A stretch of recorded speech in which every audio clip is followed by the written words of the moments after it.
But anyways, you just really need to conquer your ego. Once you can conquer your ego, you can be you, and that will give you a purpose in life. It will give you goals, and you'll just find yourself. I personally love the internet. Like I said at the start of the video, I love being able to just talk. I like in online spaces, even though a lot of them are echo chambers. If you are going into it without your ego, because your ego will pressure you into their beliefs, because it thinks it's trying to get you to survive. So it pushes you into their beliefs. So if that's quite literally like fascism or something like that, it it will make you at least present yourself as a fascist in order to protect yourself. You yourself won't be a fascist. I hope, at least, but yeah. Yeah, your ego will manifest itself in that fashion to protect you. And so you need to separate yourself from that. You need to start questioning your own beliefs. And a good way to do that, like I said, as I'm rambling here, but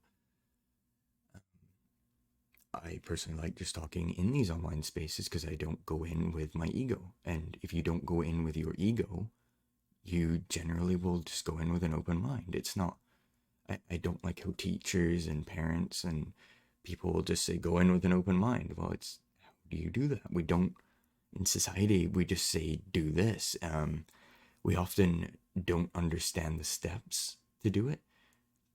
But once you remove the ego, your creativity will really flourish.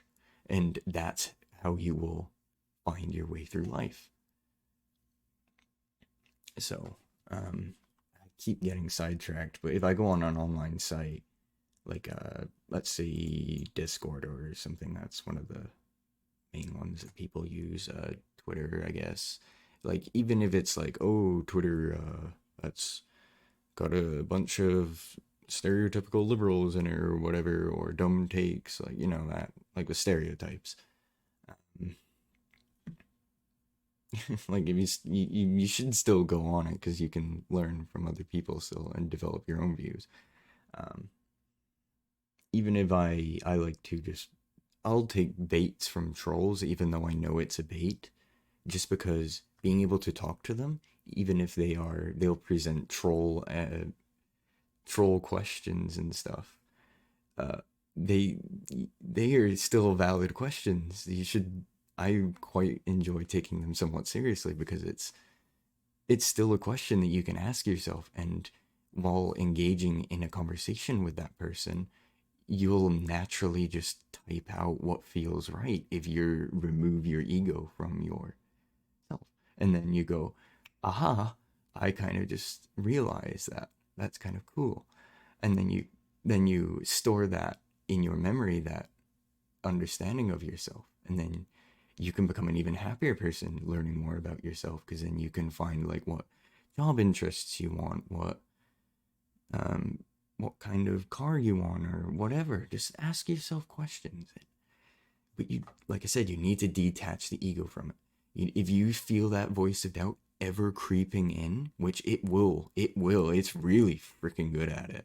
It's really good at subtly introducing itself and messing with you. But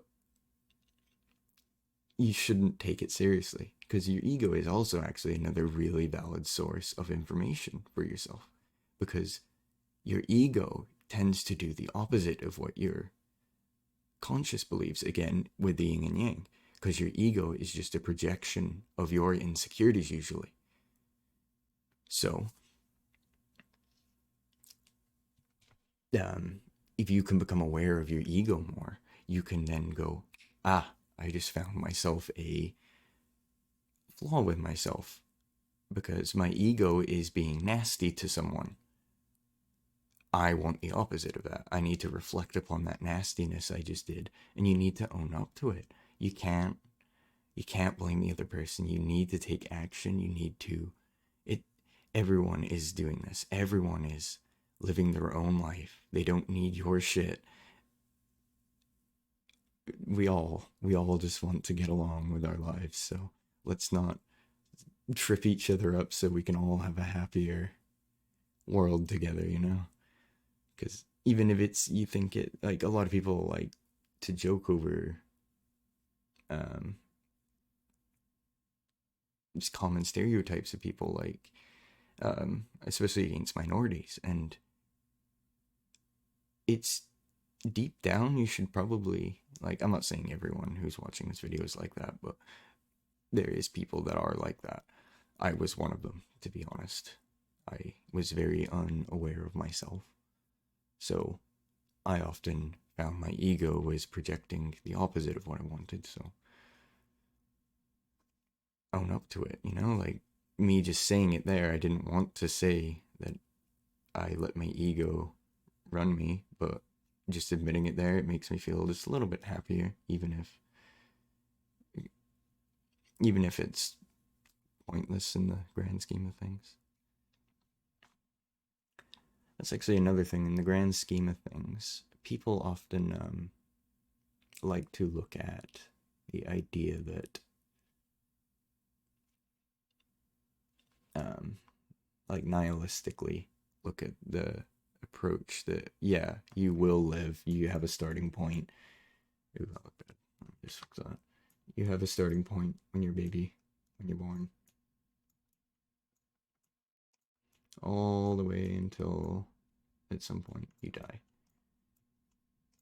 Everyone, I feel like it is often portrayed quite nihilistically, but I look at it somewhat differently. I see it as, if I'm gonna be born and I'm gonna die, and this period here is all I have, I want to live it to the maximum. Obviously, you want to enjoy it, but then you're gonna die. So why be afraid of it though? Because if you die, all of your actions, all of those insecurities that you were, and regrets and everything that and whatnot, it's all undone. You never have to worry about it again. It, you can do whatever, and then when you die, oh well. No one can judge you for what you did anymore. You won't have to worry about it consciously. So, why be scared of death? It's, I don't know. I don't know how to feel about it. It's up to you.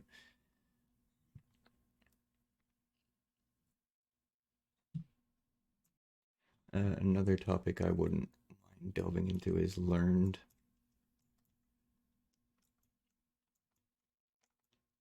helplessness.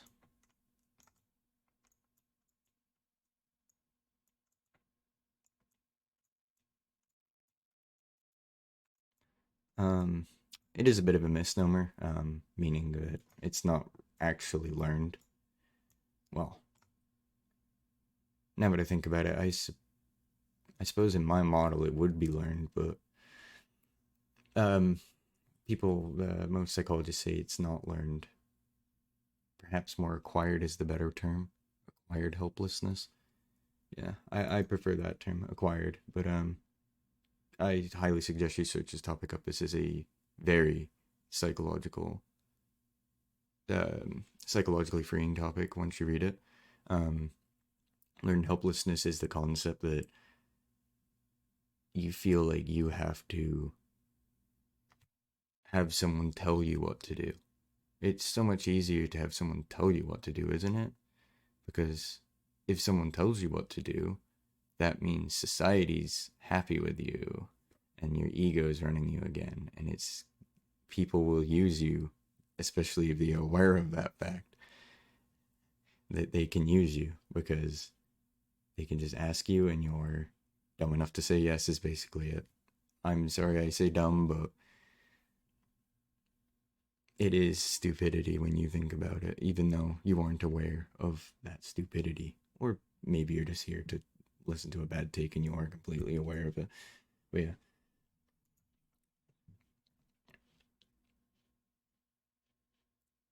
So I believe that the ego creates learned helplessness because it wants you to conform to society. So it wants you to be a follower, because if you're a follower, that means you get to live, right?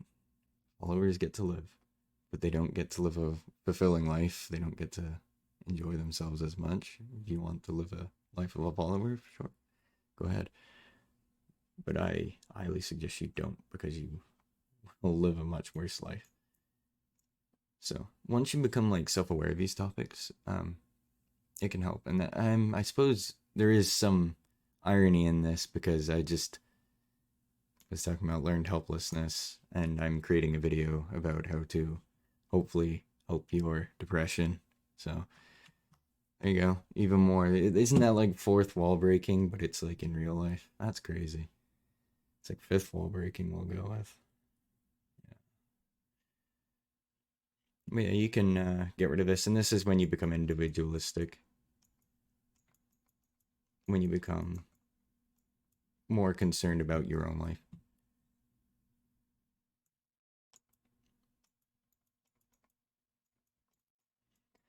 But again, back to the main topic, is just split these two. You really need to split these two concepts in your head. And I heard that people will claim that all people are stupid and most people don't think, or people think they think, but I don't see it that way. I see it as everybody's their own person. I don't understand how someone doesn't have the capability to think. That's the stupidest thing. I think the people who say that don't think. Because, like, just think about it. Like, everybody thinks. It's just most people let their ego take over them, and they need to separate that. If you let your ego take over, you will become an idiot that isn't self-aware. You'll just live like an animal. You won't live like a conscious human being, and you need to figure that out so you can cherish your life properly and take care of yourself. Okay? Thanks, and goodbye.